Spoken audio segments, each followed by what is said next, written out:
Today marks 10 years since 10-year-old Lindsey Baum vanished from her neighborhood in McCleary, Washington. She remained missing for more than 8 years before a grim, tragic discovery in eastern Washington.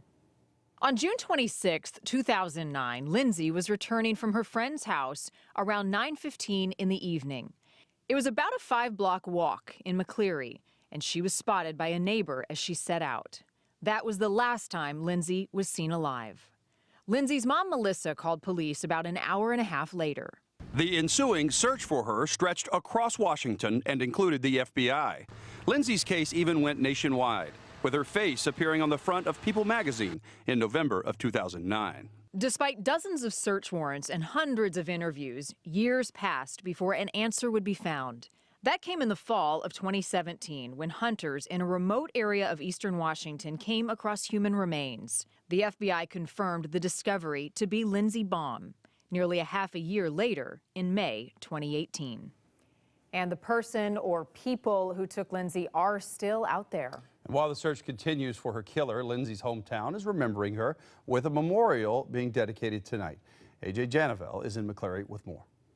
Lindsey Baum played in this park every day, and now her mom hopes this new garden will help keep her memory alive.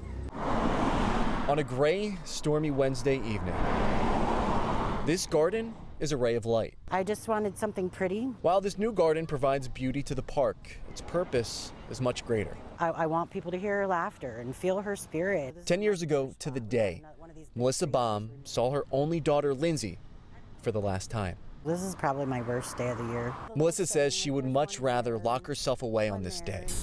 But instead, she does the opposite and continues to share her story publicly. Because if I don't do it, who's going to do it? And if I don't do it, then that's just going to let Lindsey be forgotten, and I can't let that happen. Skies are blue. And on this day, dozens of community members came together to make sure Lindsey is never forgotten. I'll see you again. Oh. That is why this garden is here. It's a reminder that this family, this community, is still waiting for answers. Her murder's still unsolved. There's a murderer loose on the street. This park is where Melissa says her daughter played all of the time. Now, even though Lindsey is gone, it is still her park. She needs to be remembered. Melissa says a lot of this park is possible due to donations from the community. Her goal is to keep it growing. Investigators here tonight say they've already dedicated thousands of man-hours to this case, and they say they won't stop until they have answers. Reporting here in Grays Harbor County, AJ Janavel, Q13 News. Now I give investigators credit. I've